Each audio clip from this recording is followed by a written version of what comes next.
మీరు super six ఇచ్చారు.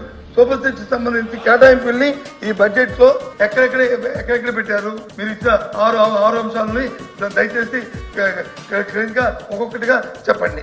1,54,00,000 వారు నోటుతోనే వారు ప్రకటించాలని చెప్పి, మరి సిలిండర్ ఎంత సబ్సిడీ అనేది కూడా వారు నోటుతోనే చెప్పారు అధ్యక్ష. 840 రూపాయలు. దాని ప్రకారం 1,54,00,000 రూపాయలకి అయితే 840 రూపాయలు అయితే ఎంత డబ్బు కావాలి అధ్యక్ష? చెప్పండి అధ్యక్ష. 3 సిలిండర్కి అయితే ఎంత కావాలి? సభలోనే చెప్పారు. సంవత్సరానికి 3 సిలిండర్లు, 4 నెలలకి 1 సిలిండర్ చెప్పి ఓకే ఫైన్, కాదని లేదు, ఫైన్.